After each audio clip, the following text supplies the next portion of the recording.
ठिकाणी उभे तर महानाक्याचा परिसर आहे, बाजूला ते अफसर हॉटेल आहे. गेली 3 वर्षापासून या ठिकाणी हे जे खड्डे पडलेले आहेत, या खड्ड्याची कुठल्याही प्रकारची दखल PWDचे साहेब घेत नाहीत.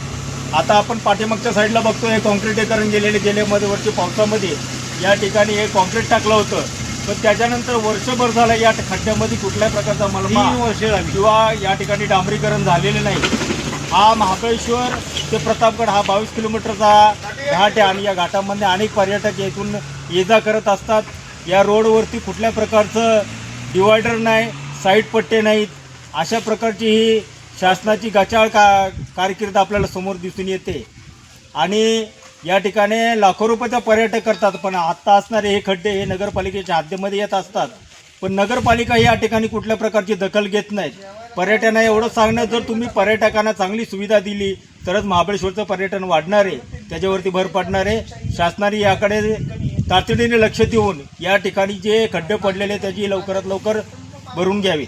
महाबळेश्वर हे जागतिक पर्यटन असून हे महाबळेश्वरची ही अशी दुर्दशा, रोड व्यवस्थित नाहीत, पर्यटकांना त्याचा किती त्रास होतोय, कोणी शासन दरबारी कोणी दखल घेत नाही त्याच्यामध्ये, तर तातडीने दखल घेण्यात यावी. हे महाबळेश्वरमधलं पर्यटन स्थळ आहे.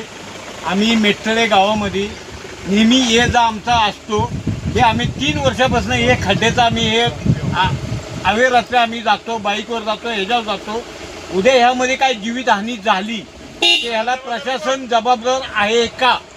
त्या रोडवर मेटतळे ते महाबळेश्वर ह्या रोडवर अतोनात खड्डे झालेले आहेत.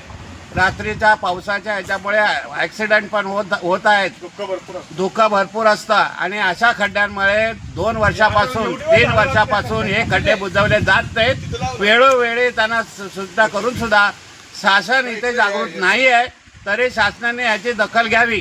म्हणल्यावर तर रस्ता नीट पाहिजे. रस्त्यात खड्डे केवढा आहे ती तुम्ही आता बघताय, ती झाड लावण्यासारखा खड्डा पडलाय तो.